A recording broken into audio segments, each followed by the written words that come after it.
Hola, buenos días, buenas tardes o buenas noches, en dependencia de la hora en que usted se pueda conectar con nosotros.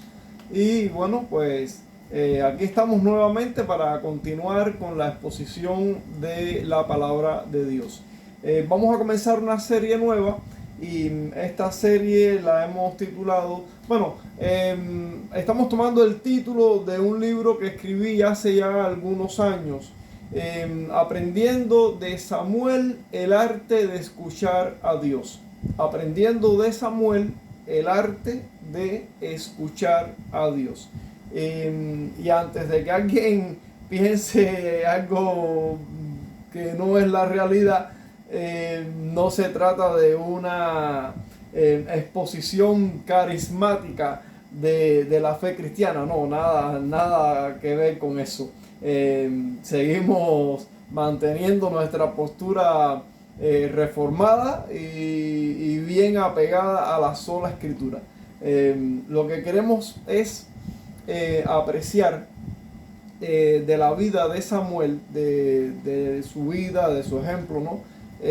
Cómo Dios lo usó, cómo fue un instrumento de Dios y cómo Él muestra en su vida algunos principios, digamos, elementales, básicos o fundamentales, pudiéramos decir, para mantener o tener una buena relación con Dios y por supuesto para aprender a discernir la voz de Dios. Claro que en el tiempo de Samuel, el Antiguo Testamento, y en un tiempo donde solo estaba escrito el Pentateuco, el resto del Antiguo Testamento aún no se escribía, pues es un periodo en el que la voz de Dios venía a su pueblo de una manera audible a los profetas, mayoritariamente a los profetas, a veces no audible propiamente, a veces en sueños, a veces el sacerdote también recibía por el Urín, el Tumín, estas cuestiones propias del sacerdocio que Dios también usaba para revelarse, en fin.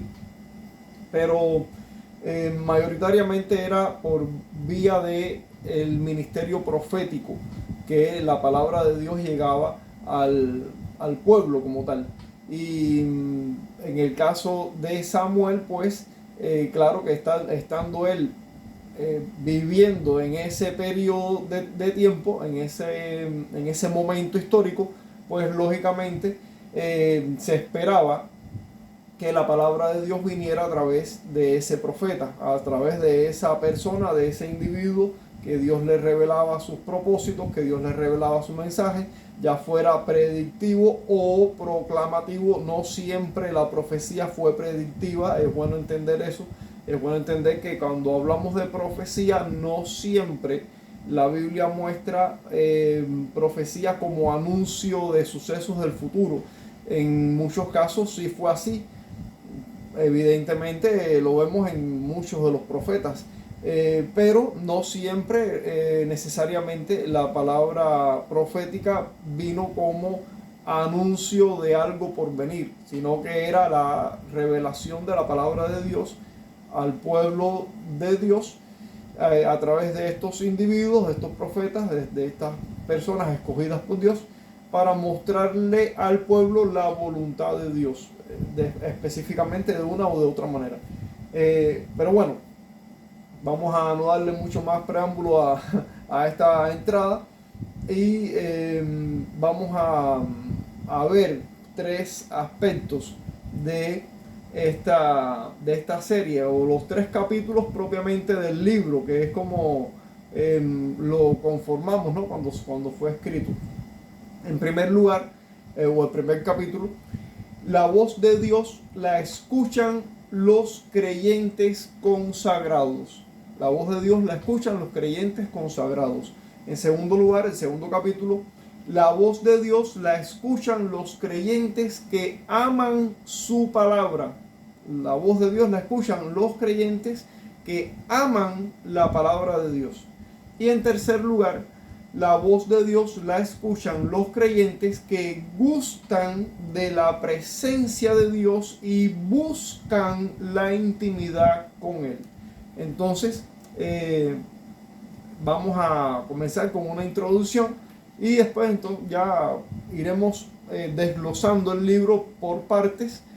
Quizás estos capítulos no podamos verlos todos en un solo video, pero trataremos de que no sea tampoco una serie muy extensa. Estamos pensando que quizás 4 o 5 videos puede ser suficiente. Bueno, vamos a ver cómo nos va quedando y qué cortes tenemos que dar para que nos quede en ese orden como habíamos planificado.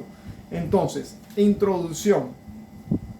¿Cuántas veces hemos escuchado o hemos visto a alguien, ya sea cristiano o no, levantar la mirada al cielo y decir, dame una señal? A veces lo hemos visto quizás en una película o de alguna otra manera, en fin, a veces las personas levantan la vista al cielo y piden una señal. Y exactamente qué es lo que están pidiendo. Es decir, si usted toma esa pregunta, ¿no? Y la analiza cuidadosamente, usted podría indagar, bueno, ¿y qué es lo que esa persona realmente o específicamente estaría buscando con esa señal? Lo que está haciendo esa persona es simplemente pidiéndole al cielo, a Dios en este caso, que es quien habita en el cielo, ¿no? Donde tiene, en el cielo tiene Dios su trono, vamos a decirlo de esa manera. ¿Qué están haciendo? Están buscando que Dios les hable. Estas personas cuando piden una señal lo que están es buscando que Dios les diga lo que tienen que hacer, que Dios les diga cómo moverse, a dónde ir, cuándo ir, qué hacer, qué no hacer, en fin, están buscando que Dios hable.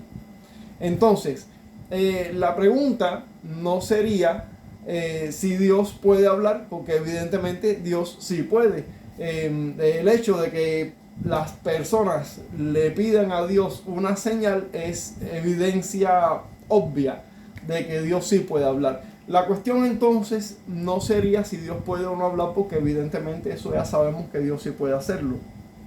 Lo que sería más bien la cuestión es si nosotros estamos en condiciones de escuchar a Dios cuando Él habla, porque definitivamente Dios no es mudo y Dios no se ha quedado en silencio, pero por alguna extraña razón parece que la iglesia moderna sí se ha quedado media sorda respecto a la voz de Dios. Vamos a leer el pasaje que nos corresponde de esta serie en primero de Samuel. Digo primero porque es el primer libro de Samuel. No es la primera carta de Samuel, es el primer libro de Samuel. Así que primero de Samuel, capítulo 3, los versos del 1 al 4. Y dice así la palabra de Dios en ese pasaje. El joven Samuel ministraba a Jehová en presencia de Elí, y la palabra de Jehová escaseaba en aquellos días. No había visión con frecuencia. Y aconteció un día que estando Elí acostado en su aposento, cuando sus ojos comenzaban a oscurecerse de modo que no podía ver, Samuel estaba durmiendo en el templo de Jehová, donde estaba el arca de Dios, y antes que la lámpara de Dios fuese apagada, Jehová llamó a Samuel y él respondió, heme aquí o aquí estoy. Primero de Samuel, capítulo 3, versos del 1 al 4. Entonces, como dijimos, la voz de Dios la escuchan los creyentes consagrados. Es bueno aclarar como una advertencia que los principios, estos que enumeramos, que dividen los distintos capítulos, los principios que vamos a abordar, que vamos a ver en este estudio, no son una especie de fórmula mágica, un tipo de hocus pocus o abracadabra para que Dios nos diga cosas cada vez que a nosotros nos parezca o cada vez que nosotros sintamos que necesitamos escuchar algo de Dios particularmente. o cuando nosotros querramos que Dios nos hable de una manera muy específica. No es ese tipo de contenido de lo que trata este estudio.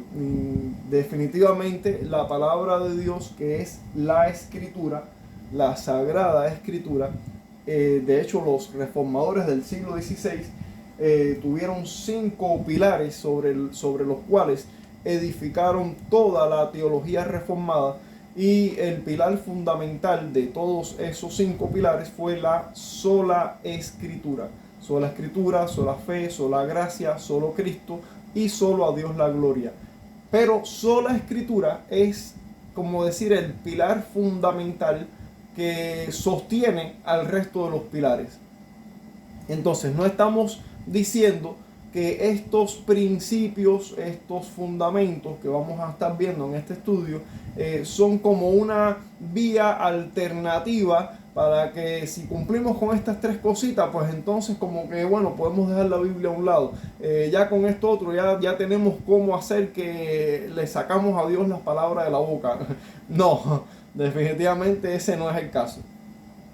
Sino que sencillamente lo que queremos hacer es ver principios fundamentales que nos van a guiar para poder estar en condiciones de discernir la palabra de Dios y poder escuchar a Dios cuando leamos su palabra, porque Dios nos está hablando constantemente por medio de su palabra y Dios no ha guardado silencio. Todo el tiempo Dios nos está hablando por medio de ella. Somos nosotros los que nos hemos ido quedando un poco sordos a la voz de Dios. Entonces, estos principios lo que nos van a hacer es ayudar para estar en condiciones de discernir la voz de Dios. La voz de Dios que ya ha estado hablando y que permanece hablando.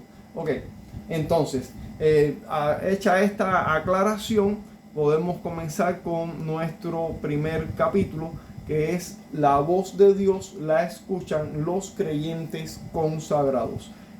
Dice que el joven Samuel ministraba a Jehová en presencia de Elí. Así lo vemos en la primera parte del verso 1 del capítulo 3 de primero de Samuel.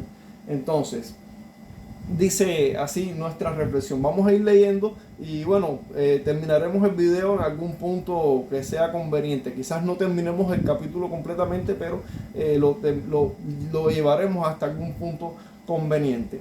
Dice, observe cómo comienza el texto primero de Samuel 3, capítulo 1, ese inicio, esa primera parte. El joven Samuel ministraba a Jehová en presencia de Elí. Observe cómo comienza el texto diciendo que Samuel desde joven ministraba a Jehová en presencia de Elí. El texto nos presenta a un Samuel joven. ¿Y qué estaba haciendo Samuel desde su juventud? Pues ministraba a Jehová, es decir, servía a Dios. ¿Qué hacía Samuel desde su juventud? Servía a Dios. Todos los que hemos leído los libros de Samuel conocemos pues la historia de las circunstancias de su nacimiento y de su vida. Su madre Ana era estéril, por lo que no podía tener hijos. Su padre, el esposo de Ana, Elcana, tenía otra esposa llamada Penina, con quien sí tenía hijos e hijas.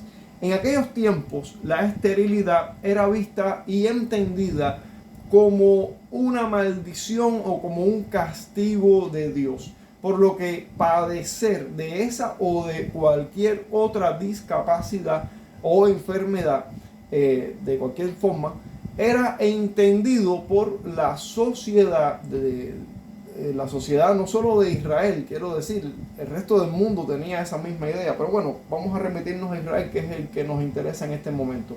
Era entendido por ese resto de la sociedad, por ese resto del pueblo, como que esta era una persona muy, muy pecadora. Es decir, Ellos entendían que todos eran pecadores, pero algunos quizás eran más pecadores que otros.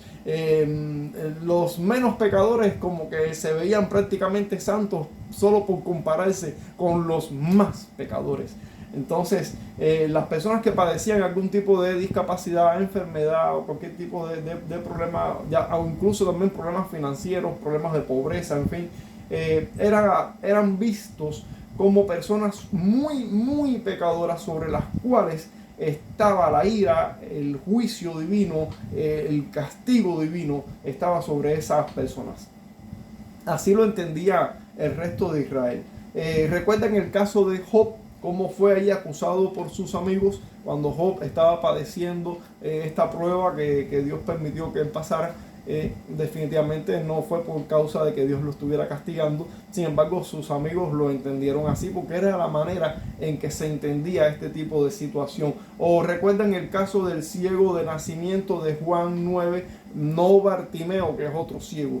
En Juan, el Evangelio de Juan, capítulo 9, hay un hombre ciego de nacimiento. Y los discípulos de Jesús, cuando ven a este hombre, le preguntan a Jesús: Señor o Maestro, ¿quién pecó, este o sus padres, para que haya nacido ciego? Fíjense hasta qué punto. ¿Quién pecó, este, para que haya nacido? Es decir, ellos consideraban la posibilidad de que aún antes de nacer, aún antes de haber hecho absolutamente nada, ya había cometido algún tipo de pecado tan grave que Dios lo castigó aún desde ese principio, antes de su propio nacimiento. Es decir, tenían ese tipo de concepción. Pensaban que si padecías algún tipo de discapacidad o enfermedad, pues la ira de Dios, el castigo de Dios estaba sobre ti. ¿Quién pecó, este o sus padres? Así entendía la sociedad antigua las discapacidades, las enfermedades o los problemas de pobreza, de falta de dinero, en fin, cualquier situación de calamidad era entendida como que eras muy pecador y Dios te estaba castigando severamente. Entonces, en cierta ocasión en que Penina molestaba a Ana, esta en su angustia, una angustia de corazón, le pidió a Dios un hijo en oración, y Dios escuchó la oración de Ana y el resultado de esa oración fue Samuel. Ahí está, ahí es como llega nuestro héroe, ¿no? Nuestro, no héroe, no es la palabra correcta, protagonista es la palabra correcta, nuestro protagonista. Así fue como llegó. En su oración Ana prometió a Dios que si le daba un hijo, este sería consagrado a Dios. Y llegado el momento oportuno, Ana cumplió su promesa y llevó el niño Samuel con el sumo sacerdote Elí. Y con Elí Samuel creció y se educó.